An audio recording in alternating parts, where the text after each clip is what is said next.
ঘরে থাকা উপকরণ দিয়ে রেস্টুরেন্টের স্বাদেই বানিয়ে ফেলুন পিঙ্ক সস পাস্তা। চলুন দেখে আসা যাক ভিন্ন স্বাদের এই রেসিপিটি। পাস্তাগুলোকে সেদ্ধ করার জন্য কড়াইতে পরিমাণ মতো জল নিয়ে নিয়েছি। এরপর দিয়ে দিচ্ছি সামান্য তেল, পরিমাণ মতো লবণ। জলে বলক আসার পর দিয়ে দিচ্ছি পাস্তাগুলোকে ভালো মতন সেদ্ধ করে নিতে হবে।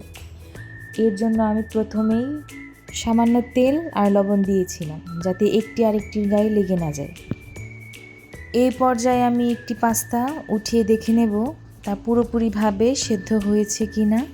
এর জন্য একটি উঠিয়ে নিচ্ছি আর চাপ দিয়ে দেখে নিচ্ছি পাস্তাগুলো সেদ্ধ হয়েছে কিনা। আমার পাস্তাগুলো সেদ্ধ হয়ে গেছে। পিঙ্ক সস পাস্তা বানানোর জন্য কড়াইতে প্রথমে তেল আর পেঁয়াজ কুচি দিয়ে ভালো মতন নেড়ে চেড়ে ভেজে নিতে হবে।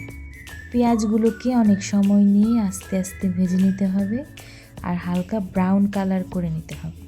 পেঁয়াজগুলো হালকা ব্রাউন কালার হয়ে গেলে এখানে দিয়ে দিতে হবে পরিমাণ মতো কেটে রাখা টমেটো কুচিগুলোকে দেওয়ার পর দিয়ে দিতে হবে সামান্য স্বাদ মতন লবণ দিয়ে ভালো মতো নেড়ে চেড়ে দিতে হবে। এরপর দিয়ে দেব পাস্তার প্যাকেটের সাথে থাকা মশলাটাও দিয়ে ভালো মতন নেড়ে চেড়ে কষিয়ে নিতে হবে। আমার মশলা কষানো শেষ, আমি এটাকে নামিয়ে নিচ্ছি। এরপর কড়াইতে সামান্য তেল দিয়ে এরপর দিয়ে দিচ্ছি পরিমাণ মতো কর্নফ্লাওয়ার। এরপর ভালো মতো নেড়ে চেড়ে তেলের সাথে কর্নফ্লাওয়ারটা একটু ভাজা ভাজা করে নিতে হবে।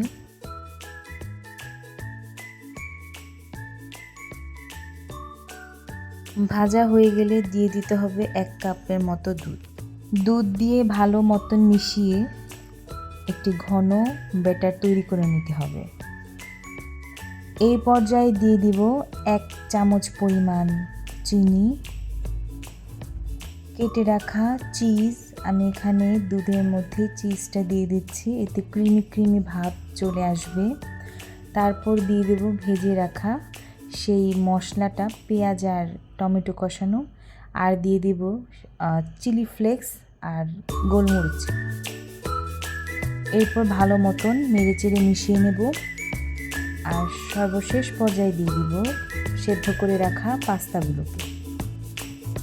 তারপর ভালো মতন নেড়ে চেড়ে পাস্তার সাথে মিশিয়ে নেব। আমার রান্নাটি একদম শেষ পর্যায়ে। চুলা থেকে নামানোর আগে আমি আবারও পাস্তার উপরে চিজ দিয়ে ডেকোরেট করে নিচ্ছি। সম্পূর্ণ পাস্তার উপরে আবারও ভালো মতন চিজ দিয়ে দিচ্ছি। আমার রান্নাটি একদম শেষ, এখন শুধু পরিবেশন করার পালা। যদি আমার রেসিপিটি আপনাদের ভালো লেগে থাকে তাহলে অবশ্যই বাসায় একবার হলেও ট্রাই করবেন। এইরকম আরও নতুন ভিডিও পাওয়ার জন্য আমার চ্যানেলটিকে লাইক, শেয়ার, সাবস্ক্রাইব করে পাশে থাকবেন। ধন্যবাদ সবাইকে।